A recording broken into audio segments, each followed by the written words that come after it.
President Donald Trump questioned the Untied States' responsibility to the security of its NATO allies again after a private meeting with Russia's Vladimir Putin, despite saying days prior that he was totally committed to the organization now that has increased its defense spending.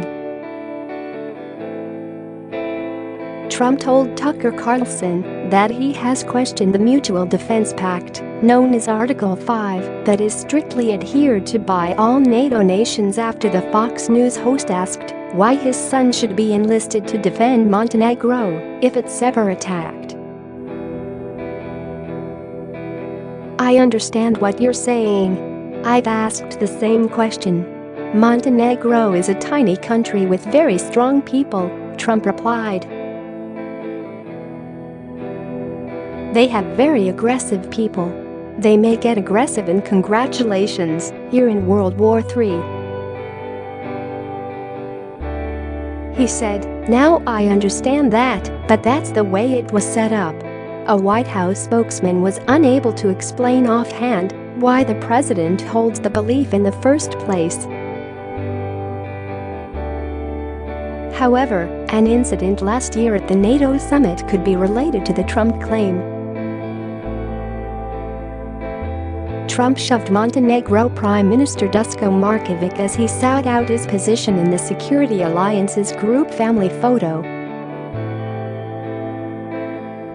The president had a smile on his face as he did, and Markovic said it was an inoffensive gesture.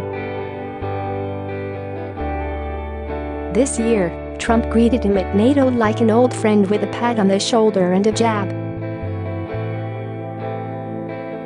At 600,000 people, the territory that became an independent nation in 2006 is comparatively small to its NATO counterparts. The Balkan state attended its second NATO conference last week in Brussels. Trump was making a broader point about NATO and how much of the burden the U.S. shares when he insulted the Montenegrins in the interview with Carlson that aired Tuesday evening but had been taped on Monday in Finland. He said that the cost sharing until now was very unfair because NATO nations weren't paying, so not only are we paying for most of it, but they weren't even paying, and we're protecting them. Add that to your little equation on Montenegro, he stated. Trump declined to call Russia an adversary in the same interview that was taped immediately after his explosive Helsinki press conference at which he created a firestorm by saying he believed Putin's election meddling denials over the U.S. intelligence community's assessment he greenlit the hacking and leaking strategy. Carlson asked the president if Russia was the nation's chief adversary during the interview. "Well, they are a strong military," Trump said, complimenting Russia. "But their economy is much smaller, as you know, than China, and I don't want to even use the word adversary. We can all work together," he said. "We can do great. Everybody can do well. And we can live in peace, but I think it's very, very important, and I've watched your show a lot, and I see how you're talking about the magnificent size of China. You look at the size and what they've done in a fairly short period of time. That's because of a lot of bad leadership on behalf of the United States. We allowed that to happen," Trump said. The Fox host also asked Trump what he thought of the timing of the indictments of 12 Russian spies accused of carrying out the hack, perhaps suggesting the Justice Department wanted to influence his summit with Putin. Trump was informed in advance. "Well, I don't think of the timing as much as I think of other timing. Barack Obama was president. I wasn't president when this happened. Barack Obama was the president of the United States when all of this was when I was getting elected, so I was being elected, and I guess I assumed this stuff all took place in that area or before," Trump said, keeping blame on his predecessor as he has done on Twitter. and he was president and they informed him of it, and he did nothing. And then after I won, see, he thought Hillary was going to win. After I won, he said, oh, this is a big deal. Trump continued, well, it wasn't a big deal as long as she won. So it's a disgrace, and frankly, it's a disgrace what's happening to our country, he said. Carlson also brought up Trump's rant about Democratic servers during his Helsinki press conference.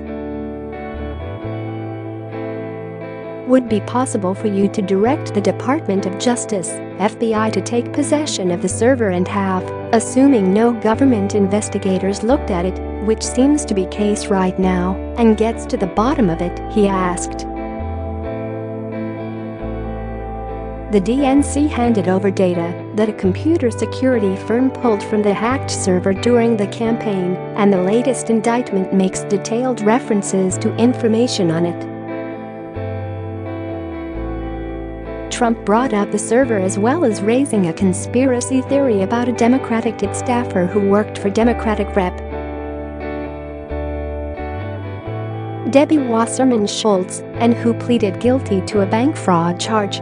So as I've told you, and the answer is absolutely, it is possible, and maybe at some point, it will be done, but I've wanted to stay out.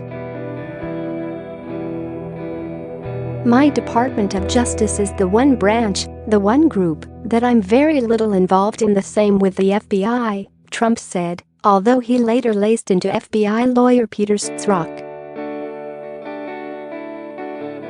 Am I disappointed that they're not looking at all of the crooked things taking place on the other side? Like the Pakistani man who left with these 3 servers knew everything about Schultz, knew everything, knew Debbie Wasserman Schultz, and I think he had 3 servers.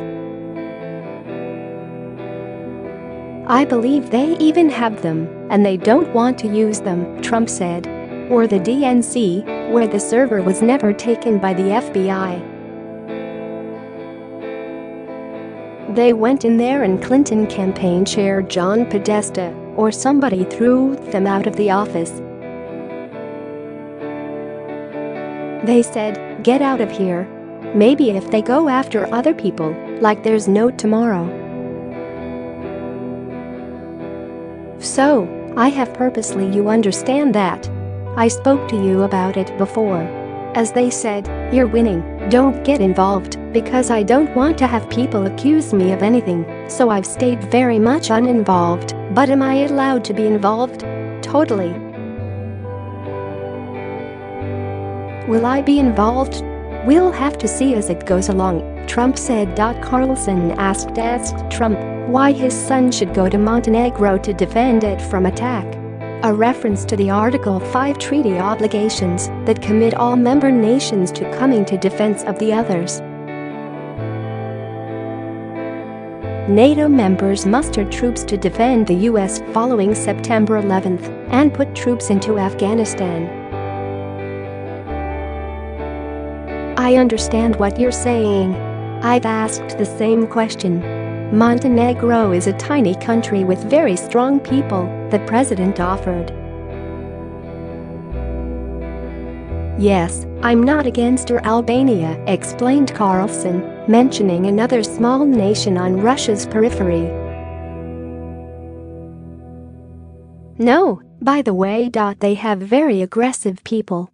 They may get aggressive, and congratulations, you're in World War III. Now I understand that, but that's the way it was set up, he responded. Trump turned on the ex-CIA director who accused of treason after his meeting with Putin, telling Fox News in an interview airing Tuesday, I think he's a very bad person. He slammed John Brennan repeatedly in comments released from his interview with Tucker Carlson, which he recorded immediately after one with the network Sean Hannity. I think Brennan is a very bad guy, and if you look at it, a lot of things happened under his watch, Trump told Carlson.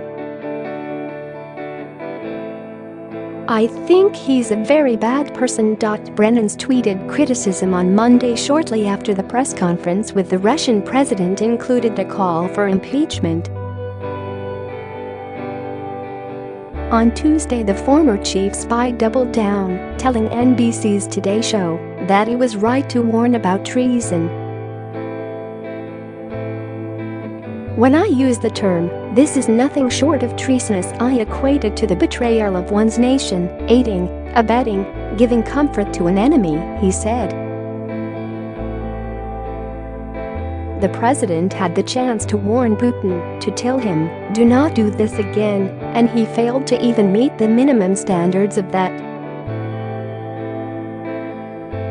But Trump equated the former Obama official to a series of his favorite targets at the FBI, anti-Trump lovers Peter Strzok and Lisa Page, fired Director James Comey and former Deputy Director Andrew McCabe. I also think that, when you watch Peter Strzok and Lisa Page, when you watch all of the things that have happened Comey, you take a look at that, and McCabe, who has got some pretty big problems, I assume, you look at the deception, the lies. These are people that, in my opinion, are truly bad people, and they're being exposed for what they are, the president said.